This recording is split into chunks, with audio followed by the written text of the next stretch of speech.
Practice drawing potato heads.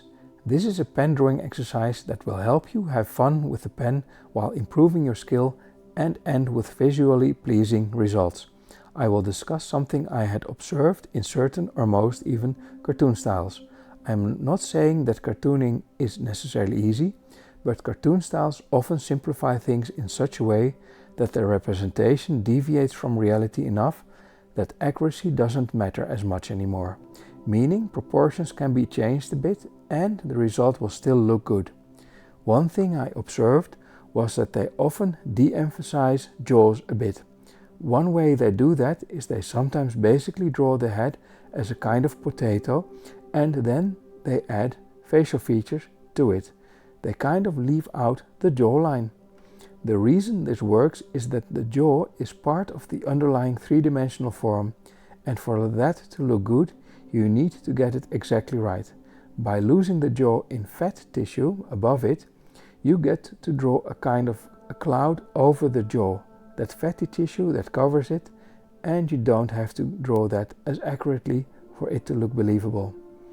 Many people do things like practicing drawing boxes in order to become more accurate at depicting three-dimensional forms so that they can draw things more accurately.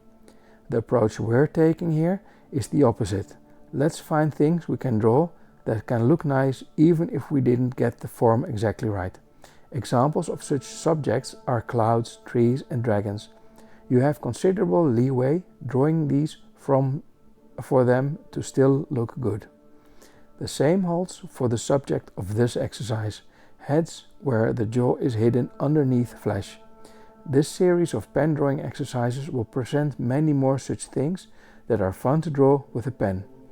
I can't show examples here where cartoonists used the trick where they drew potato heads for copyright reasons, but what we'll do for this exercise is use reference images from the heads section on the Practice Drawing This website and try to draw the potato head ourselves. In the video you see me doing just that. One thing you will notice in the examples I drew for the demo accompanying this exercise is that some of the faces I drew don't really look very similar to the reference. And that is fine. The purpose isn't to arrive at an exact portrait. For that we would need to maybe do a pencil drawing to make sure we would arrive at the likeness. The goal is instead to arrive at a result that is visually pleasing so that we feel motivated to draw again the next day, and to do studies so that we understand heads better. This approach basically invites you to draw the head as a kind of a drop shape that originates from the chest, merging the neck and the head and doing away with the shape of the skull, most notably making the lower jaw less prominent. Some heads in the photo reference pack already look like a potato head due to the heavy underchin.